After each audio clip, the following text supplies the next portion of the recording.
The Googan Squad go-to. Is it gold or garbage? Let's take a first look.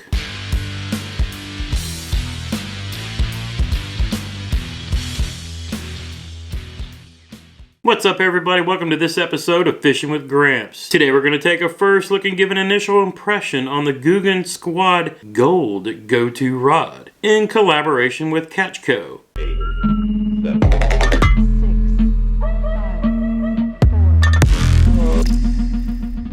Now this is the second video in this Googan Squad rod review series.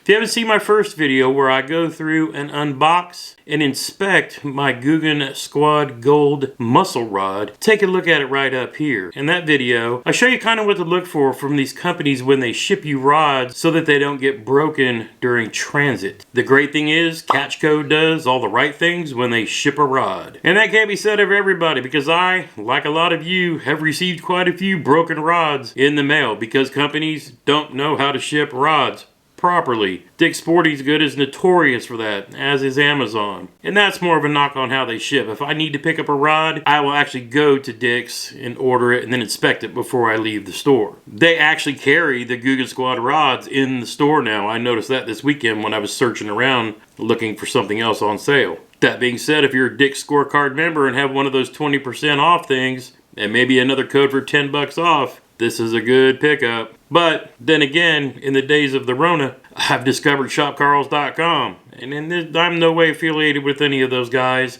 I just happen to like the products they come out with. Because I can shop online, they have most of the newest and latest stuff. You join the Carl's Club and you save a ton of money. And when I say save a ton of money, I didn't expect higher end items like this to be one of the things that they added the discount to, but they sure do. So hey, why not? And the fact that they know how to ship a rod properly, you can buy with confidence. Don't blame them because the United States Post Office is slow with shipping right now. With all the crap going on and vaccines and everybody that was trying to order during Christmas, shipping got delayed. They get your stuff to you. It's not their fault, it's the people who do the shipping. Anyway, so in my last video I went over the muscle rod and all the things I like about it, what I intend to use it for. I have a very specific reason for ordering some of these rods. But first and foremost, let me say this. Again, I'm not affiliated with the Googan Squad, Shop Carl's. I am an old tournament angler who had been away from the water for a few years, working on a master's degree and doing job stuff, and found my way back to fishing again last year, beating the banks, got a kayak, had a great time. Discovered something new that I hadn't had 5 years ago, which was a better online ordering system. To me, Shop Carl's it's kind of like the Amazon Prime of the fishing stuffs. You pay the fee, but you save so much money after a couple of bigger purchases like this. You got free shipping and the huge discounts all year long. I've not had a single issue with them whatsoever, and I highly recommend them, especially if you're a newer angler looking to get into bass fishing, which is what this channel is all about. Promoting and helping new and old get into bass fishing. So let's take a look at this rod. This is the Googan Squad Gold Go-To Rod. That is the do everything 7-foot medium heavy power fast action tip. You turn this around. I see a lot of people when they go to test actions of rods, they want to put the tip against the floor of the inside of their boat and push down on it. These are ceramic inserts, folks. Don't do that. If you want to know what the action looks like, just take the reel off and then just start running your thumb while you're holding the guide with your finger on this end, and just run your thumb up and you'll see where the action is actually. So the action is what's here at the tip. The backbone is down at the base of the handle. For a lot of new anglers, we're going to get into a lot of this stuff come this spring when we get back on the water. It's still winter here in southern Indiana. But one of the things I'm dedicating to do this year, since a lot of people like shopping with Shop Carl's, and a lot of people follow the Googan Squad and get motivated to get out and go learn how to fish. But I'm going to go through and I'm going to demonstrate all of the baits that they make and show you when and how and where I use them. From a bank, from the kayak, and even in a fishing boat. The boys at the squad will do a great job of producing video to show you the joy, the frustrations, but the friendships that you make, and all the good things about bass fishing, the things that we love and that we're all so passionate about. But again, as I said in my previous video, I love the Catch Smart system that Catch Co and the Googans came up with to, again, help newer anglers. Doesn't matter if they're 13 years old or a 50-year-old that's out trying to teach their youngster how to fish. The concept is a great idea. So why do they call this the go-to? This is a 7-foot rod. It's medium heavy. And when we talk about medium heavy, we're talking about the backbone of this rod. The parts right here above the handle where the meat of the rod is. What you need to horse that fish out of whatever it is. When it talks about fast action, that's the flexibility at the very end of the tip, right? So the most common bait casting rod is this go-to type, the medium heavy fast action tip at around 7 feet. Now let me pause for a second. Catchco, if you're watching this. Lunkers, if you happen to visit the channel again. Lake Fork Guy, Perrick, John B, Flair, well, I know you're out messing with chickens. You guys missed one market with this line of rods, these in the green. You missed the most important rod of all for a brand new angler. You guys need to come out with a go-to rod in the spinning line. Let's be real, not everybody who wants to get into bass fishing can just pick up this go-to rod, throw a bait caster on it, and learn how to cast. We need a medium heavy spinning rod called the go-to in each of the series for the brand new angler. You guys need to make this happen. You guys thought of everything else, but you didn't think of the most basic rod. Yeah, the finesse will work. Yeah, the finesse light will be a little bit lighter for some of those basic baits. But the brand new angler, doesn't matter their age, needs a spinning rod in a medium heavy. You guys know what needs to be done. Make it happen. That should be the next rod that you guys add to both the green and the gold series. A go-to in medium heavy. Now, I've already done some videos that I'm going to rebrand and repost this coming spring on how to get started in fishing, and then the 3 lures that I recommend for bass anglers if you're brand new to fishing using a spinning rod. One was a chatterbait, one was a spinnerbait, I think one was a swim bait, stuff that you can just cast and retrieve. And if you picked up one of these go-to rods as your first bait casting rod, those are all baits that's perfect for throwing on this. You can also throw jigs on it and light Texas rig. Now, what did I get this for? Well, I have 2 things in mind. This is going to be my spinnerbait rod, and I'll only throw those on if my chatterbait ain't biting. This is primarily going to be my light Texas rig that I throw the Bandito bug on religiously. Now, what am I talking about when I talk about a Texas rig? Now, for any new anglers out there, this is a creature bait and it's called the Bandito bug. Anybody who follows the Googan squad knows what a Bandito bug is, but this is literally my favorite soft plastic bait that they make. The first time I ever threw this, I caught a bass on it. All right, let's go. First cast. My brother caught a close to 3-pounder on his first cast. Are you serious? Yeah, my drag is not set enough. Dude, first cast. That Bandito bug. First damn cast.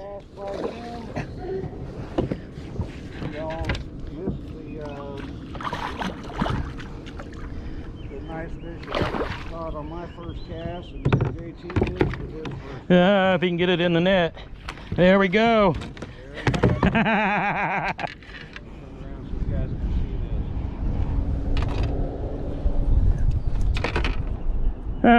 Hook me too. Not quite as big as Jeremy's, but hey, that's a nice. First fish on the Bandito bug.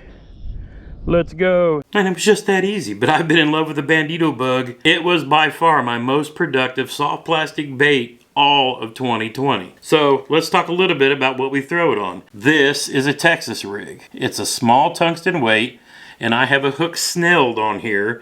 And what do we mean by snell? If I take this and I pull on it, this bait will pop up. See that? You want that when you go to set the hook, not in your finger, obviously. You want that when you snatch that line, how it pops up in there, to get that angle and pull that bait through.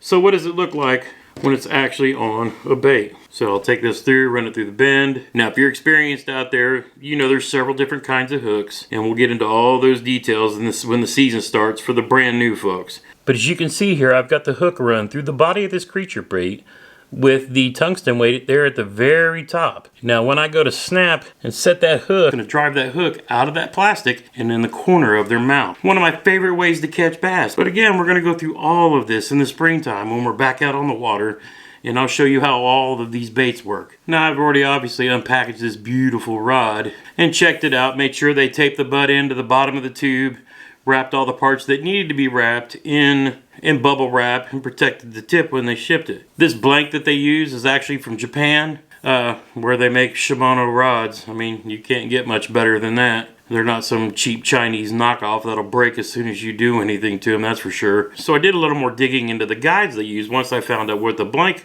was made from, a Japanese nanotechnology carbon fiber 3040 carbon ton. That doesn't mean anything to you guys.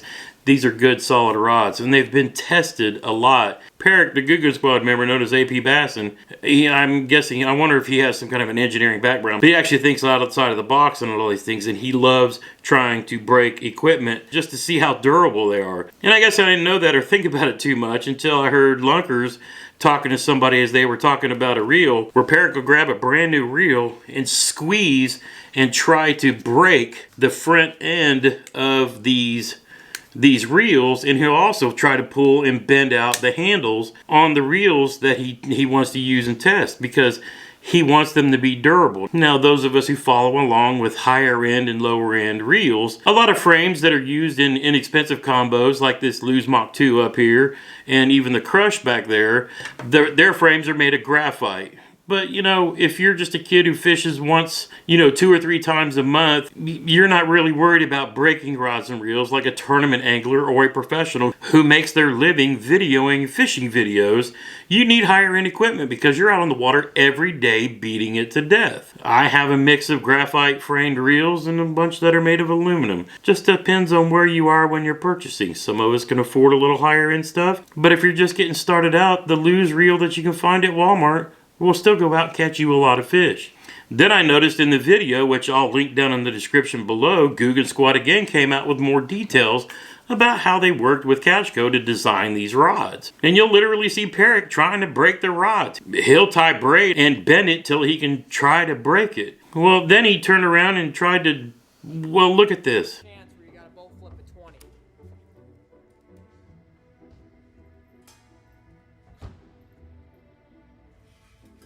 That's pretty impressive for a rod that you can get for around 120 bucks on shopcarls.com, I've got to say. But I mean, his reasoning is sound. If you catch the fish of a lifetime, a double digit, 13, 14, 15 pounds, whatever the world record's at now, 22, 23 pounds. Do you want your rod to snap while you're trying to lift that behemoth out of the water, or at least fight it back to the boat so you can get it in a net? But again, those guys are out filming using these rods now. And there's a reason why they took almost a year to come out with this line, even though it's been in the works for a long time. They had to go through and test all kinds of different rod blanks to meet up with their standard along with Catchco's, so they can bring us this line of rods. Pretty sweet. Now, one of the things I can appreciate are these guides that they use. They're not Fuji guides made overseas, but they are a Seaguard that's made right here in Irvine, California. And they're right up there with Fuji. But one of the things I like to do when I go to test a new rod is to go through and take a Q-tip and run it through each of the guides to make sure none of the cotton snags on any of the guides. That's one of the ways you know that they didn't get broken during shipping, that they're still solid, and I believe these are ceramic. But if you get any cotton pulled off in a strand on any of these guides, then you know that guide is broken or the ceramic's cracked, and it can fray your braid or your fluorocarbon when you're trying to land that lunker. You don't want that to happen. If you think any of these guides are broken, get back with whoever you bought it from, send it back, and get another one. Shipping happens, and that means stuff can get broke, not due to the fault of the manufacturer, it just happens. We've all had to send stuff back to Amazon or wherever over time, and especially when it comes to rods. Alright, so now that we talked about what am I going to pair this up with, well, I have this Lose Custom Pro, which oddly enough is black, kind of metal color, and gold accents. So I'm just going to open this reel seat up, drop it in there, click it back down. I do like that reel seat. We'll test over time to see how well it holds it up, but I really plan on beating the hell out of these rods. I am going to use them, and I'm going to use them a lot. So yeah, there we go. That looks really good on there. This is a really balanced rod. I mean, super lightweight, easy to throw for hours on time. But that Custom Pro looks really good on there, and we're going to test it out. Now, if you followed any of my kayak bass fishing last year, you know that I have a series of Mojo Yak bass fishing rods that I specifically got for use within the kayak. I'm an old fart. I've got a big belly. I wear a life jacket when I fish. I appreciate the fact that St. Croix designed a line of rods that's about this same price point with shorter handles for those who are in a kayak with fat bellies and you're trying to manipulate a rod around, you know, to fish while you're dealing with big fatness and a life jacket. I mean, I'm not gonna lie, I'm a big dude. I'm an old dude. But again, my point in all that is, I can afford to buy the rods that I want to buy. I literally was going to be looking at some of the Legend series when the Googans came out with these rods. And for a very specific reason. Well, let's go ahead and show you this.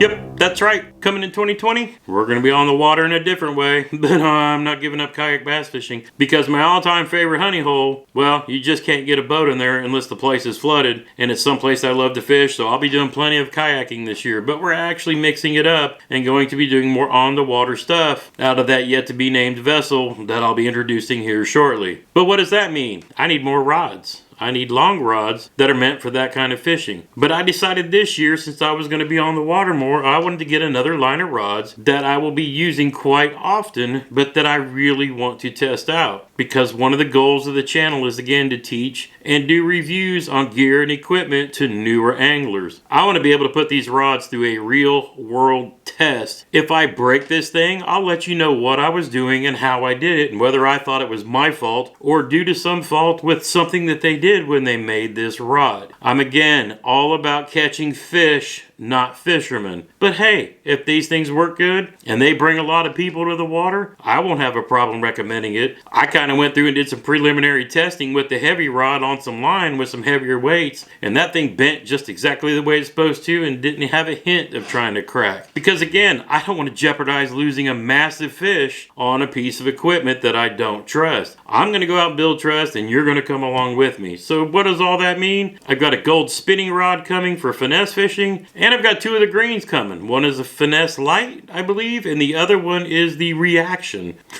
I've got two loose mock reels, one bait casting, one spinning, that I managed to break the tips off of those rods that came with those combos. One was my fault when I flipped over a kayak. The other one I was setting the hook on a bass that I think that was wrapped around the bottom of a lily pad, and I tried to horse it too much and snapped the tip. That could be my fault. They both were probably my fault. That being said, I need replacement rods for both of them, and the Googan Green series are going to be for those. So all that being said, I'm going to use these rods and I'm going to put them through their paces. Fishing with Gramps is all about teaching people to fish. I think the Googan Squad and Catch Co does a great job of reaching not only young anglers, because that is an amazing thing that they can do via social media, but I'm also here to help older anglers who may have gone fishing with their pops or grandpops when they were kids and they want to take their kids out on the water for the first time, or somebody suffering from PTSD or other issues who need a release on life and looking for something fun to do. And I think bass fishing is a great way to deal with stress. As we now know with Lunkers TV and Lojo and Fluke Master and Chad Hoover and various other veterans out there that have taken up the sport of bass fishing as a good form of recreation. All that being said, I got 3 more Googan Squad rods on the way to increase my arsenal in the boat, and we'll do a full-on review of what I got, why I chose it, and all of that as soon as I get rid of this 19 degrees and 4 inches of snow and ice on the ground. But so far, initial thoughts, impressions of playing around and doing a little casting out in the front yard on the jig with that other one, and some lightweight on this one. They do everything I expect them to do. Now it's just a matter of time and experience that will tell if these rods are actually gold or garbage. Have you bought one yet? Drop me a comment down below. Let me know what you think. If you haven't seen my first video on the Googan Gold muscle rod, hey, you can watch that up here. Once you're done with that, check out the Googan Squad muscle combo kit that they made to go with that rod. Until next time, get outside when you can, make a memory. They last a lifetime.